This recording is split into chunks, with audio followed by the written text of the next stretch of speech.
Yo, yo, yo. What up, Raider Nation? Welcome on into another exciting episode of the Raider Ragu Show. Um, we're going to get into the preview of the Raiders versus Chargers Monday Night Football standalone game, prime time, right? Rivalry, the what's your deal game, right? Coaches don't like each other, teams don't like each other. It's going to be a doozy. But before we get into it, why don't we go ahead and like, share, subscribe, even comment on the YouTube channel, please. Also, on the audio portion of the podcast, wherever you get your audio podcast, whether it be Spotify or Apple Music or whatever it may be, please go ahead and put it on auto download and download that for your boy, because that's what really helps us, the downloads. Please download the show on your audio podcast. Let us not forget our sponsor. We know who it is. It's shebangboutique.com. It's SHEE bangboutique.com. Go on over there and do that for your boy. Fine.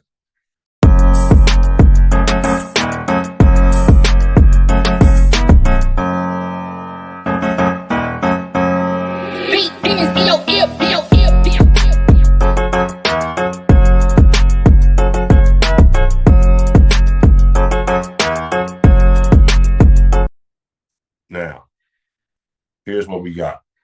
We got the home game against the division rival Chargers coming up Monday night. Standalone game, prime time. Everybody's going to be watching. Couldn't really ask for anything more than that. Anything better, anything more fun, right? So I was thinking about it. What the Raiders got to do. What the Raiders got to not do. Before we get into it all the way, though, let's just clear up something. For the Chargers, it looks like Denzel Perryman is not playing. He didn't practice. He had hurt his ankle in the game, I believe, maybe prior to the game with the Chiefs, or it was in the Chiefs game. He got hurt. So he did not practice. But the bad news about that is neither did Rob or Bowers. So Brock didn't practice. This is Thursday. The only thing, like usually, if this was a Sunday game and they don't practice on Thursday, usually they're going to be out, bro. 75% of the time they're out. Max is the only dude that played through that. Remember when he did that? He had a doubtful and still played, and nobody plays through doubtful. But anyway, when they don't practice on Thursday for the Sunday games, they usually are not going to play. But it's a Monday game. So with that one extra day, I don't know how that's going to work. And they don't have to travel. The Raiders are at home. So maybe they're going to have like a walkthrough or something tomorrow. And that's going to determine if he can play or not tomorrow, Friday. Say tomorrow, I'm saying today. Could be listening to it right now. So Friday, after practice, we'll know if he practiced or not. If he didn't practice Friday, I would say at least 75% chance he's not going to play, which would be a tremendous blow to our chances of beating the Chargers. The Chargers, however, are favored by 3. It was 3.5, but I think they took the half off. They took the hook off. So Chargers by 3. If Bowers is not playing, I think that probably goes up, but we won't know that until tomorrow. So that is crucial. Now, what do the Raiders need to do on Monday night to win this football game? First of all, a healthy Bowers would be cool, but let's just go. Even saying Bowers is not going to play. Or even if he is. Either way, we need this. The Chargers, offensively, I'm thinking they're going to try to line up and run right at the Raiders. I don't believe that Harbaugh and company respect the Raiders front seven. They didn't respect last year's front seven. So we do have new players. There are different guys in there, but they're all out of the same guys as well.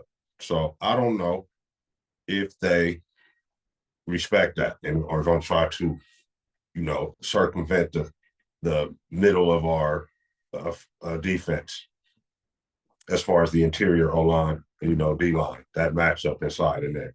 I feel like they think they have the advantage there, and only time will tell to see if they respect it or not. But at any rate, the Raiders gonna have to make them respect that because the Chargers have that run game, that Greg Roman, hardball, that tough, hard nose, real, misdirection-y, pulley, lead blockers, all that tough run game. So I'm thinking that's going to be the game plan for them. But against the Chiefs, they came out throwing the ball. They came out play action and then throwing a lot from the beginning. They end up balancing it off with a little bit of run later, but they threw a lot versus Chiefs. But I feel like they respect Chiefs, right? The Chiefs are the champs of the AFC for the last, 5 years or so. So, and, the AFC West for the last 9 years or so. So they respect the Chiefs. Do they have that same respect for the Raiders? They're going to come out trying to pass on a trying to confuse them type of thing? Or are they just going to come out, man, and go right at them? Last year, they came out and went right at the Raiders. I'm sort of expecting no different, but also be ready for the passing and the play action. So with that said, the Raiders have to most definitely stop the run. Now, they did that against New England. New England had a pretty decent couple of backs, right? Ramondre Stevenson and the young fella, Travion Henderson. They held them to 60 yards rushing. And that's not bad, right? I know the New England Patriots had a rookie on the O-line, and, Campbell, but he was a, highly rated prospect. Then they had a second-year guy on the O-line. So, I don't know if that had anything to do with them running the football or not being able to run the football. But with the Raiders, we have Adam Butler, Thomas Booker, Max Crosby, and Malcolm Kuntz, okay, on the D-line. Now, E-Rob didn't play, so that's the Mike backer. So now we're going to move, I guess, Eichenberg into that spot. Or do we slide Pratt or White over into that spot and bring in Adams as the starter? Or are they going to let Eichenberg just start that and keep the usual rotation with Adams at that wheel backer, right? And let Pratt continue to play the Sam that he has been playing. Or perhaps maybe they're going to run a little more nickel. I don't know what the thought is. I don't think running nickel is going to be the answer, but that's the dilemma that the Chargers present because they can go smash mouth with a fullback and all that, and they can throw it around the yard. Throwing it around the yard is what they chose to do versus the Chiefs. Now,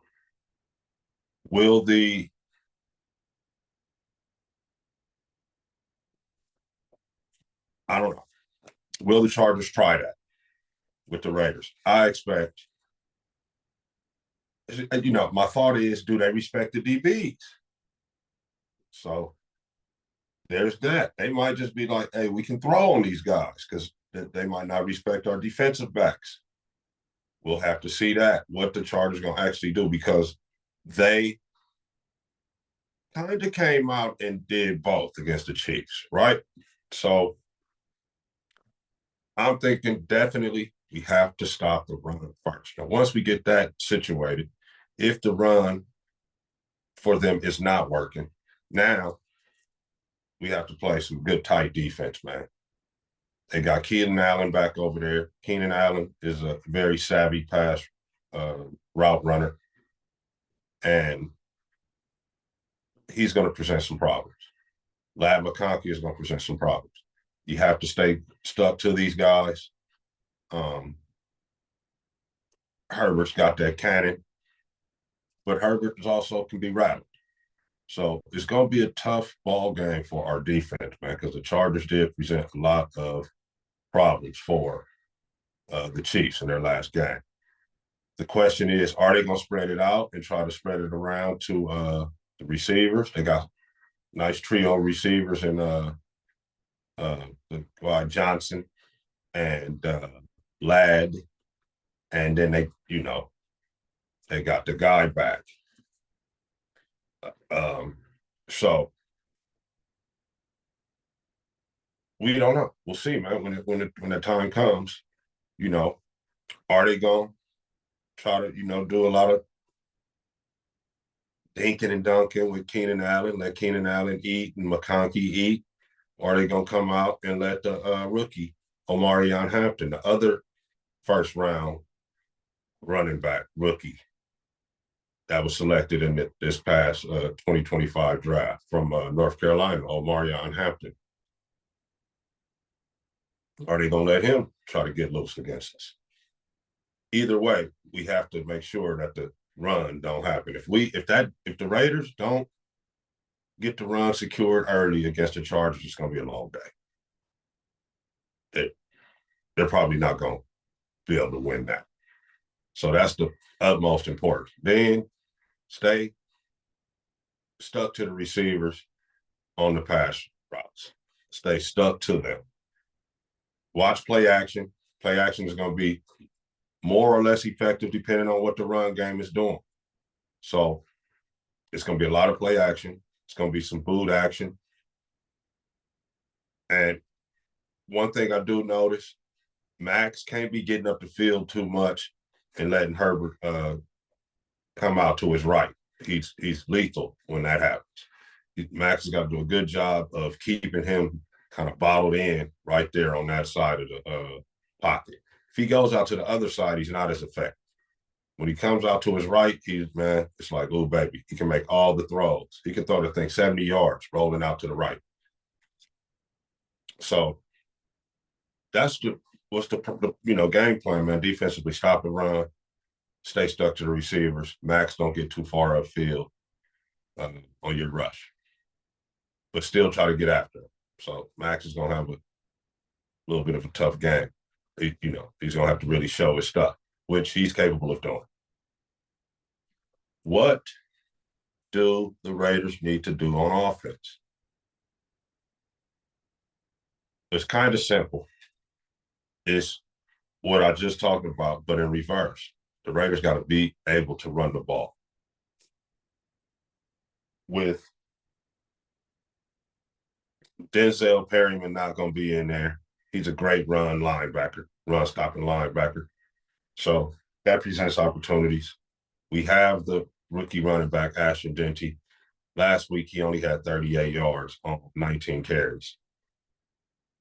And I heard some weird stat like he got 41 yards after contact, but ended up with 38 yards.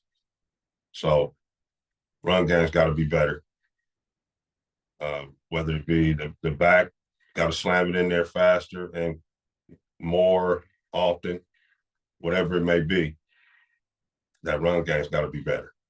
We got to run for 138 yards. If the Raiders can run for 138 yards, they will win this ball game. They will win this ball game, no question. But we got to have more out of Ashton than that. And I'm not saying it was all Ashton's fault, but we got to get more yards rushing. The receiving is cool too. Don't get me wrong. You have the receiving yards, but we got to have more than 38 yards rushing from our starting tailback.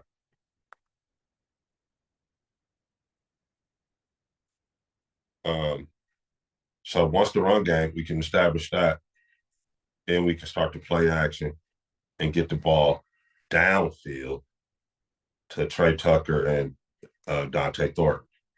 Now, if Bowers doesn't play, if we're talking about a world where Bowers isn't playing, we're going to look for a lot of underneath dink and dunk to Big Mike, Ian Thomas, and Jacoby Myers. And then we're going to look to exploit and take the top off of their defense because I think they're a little bit vulnerable there. I think you can get behind DJ at this point. He's his eyes are in the backfield, and he's such a willing tackler that sometimes he can bite on some good deep play action. So we get Thornton and Tucker deep, hit on some big ones, and have improved running game, and do not turn the ball over. All right. This is indoor Geno. I don't know if you guys are aware of that. Geno has tremendously better stats playing indoors than outdoors. It's like night and day. You can go ahead and look it up. I'm not even going to recite all of the numbers here right now, but we got indoor Geno. So he's at his best indoors. Whether or not we have Brock, we're going to have to do some possession with Myers and Thomas and Mayer, Big Mike, while exploiting up top opportunities with our two speedsters, the 6'5", Dante Thornton, and the smaller Trey Tucker, who had a good game last week, scored the opening touchdown. So that's what the Raiders need to do on offense. Get that running game to working. Chain move, dink and dunk across the middle with Myers and Mayer and Ian Thomas. That's if there's no Bowers. And then up top with Thornton and Tucker.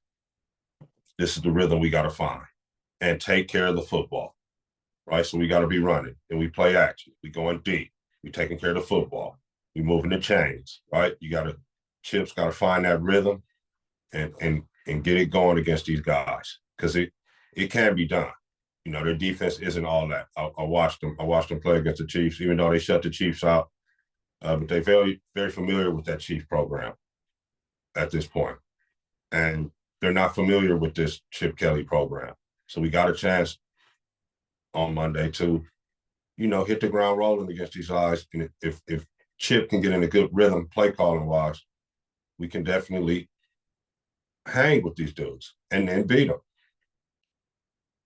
So that's it. Take care of the football. We want to run the football. And I say Genty, I just mentioned Genty, but let's not forget about White. Mostert didn't even suit up last week. I'm not sure what's up with that. He was a healthy scratch as far as I'm concerned. He's not on the injury report or anything like that. So I don't know if Mostert's playing or not, but Mostert, Zamir White, Ashton Genty, find a way to get it done. And then we're going to play action. It can go deep. We're going to chain move with Myers and Big Mike and Ian Thomas. If Bowers isn't able to play, which it's kind of looking like he's not going to play, but we will see. He got the one more day because it's a Monday nighter.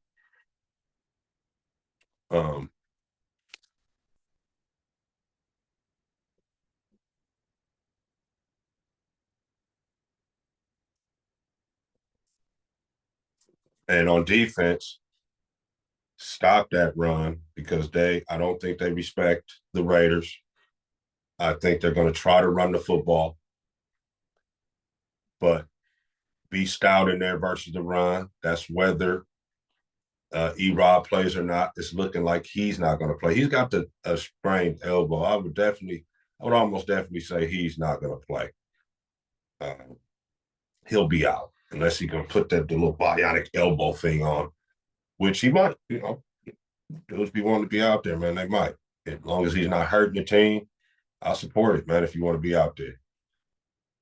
Bowers is getting close. If he doesn't practice tomorrow, he's probably not going to play. We got to, look at strongly at the possibility we might have to play the game without Bowers and be prepared to do that. As men, I don't need to cry about it. It is what it is. Indoor Gino, who is, deadly. And I'm liking our chances, man. So I watched the Chargers and Chiefs game. Of course, I've watched Raiders and New England several times. And it's going to be a really hard fought ball game on Monday. I can see it coming. It might even be a lot of scoring. It could be an exciting game as far as the scoring. Or it could be a boring game and a lot of, smash mouth, 3 yards in a cloud of dust type. It could be one of those. But I'm leaning more towards that wide open, throwing the ball all around, a little bit of back and forth scoring, especially if Bowers plays. So, man, it's going to be exciting. The Raiders need to try and get this victory. So I'm saying with Bowers playing, my score prediction is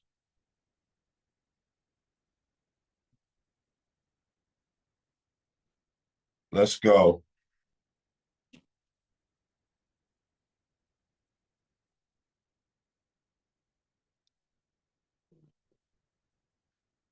33-31 Raiders. Yeah, the big 63 number, 31-30 Raiders. I said 33-31 Raiders if Brock plays. It's going over, and the Raiders are going to cover. We'll see you back here after the game, chop it up, see what happened. I'm not going to hold you. Please go ahead, like, share, comment, subscribe. And like I always say, just win, baby.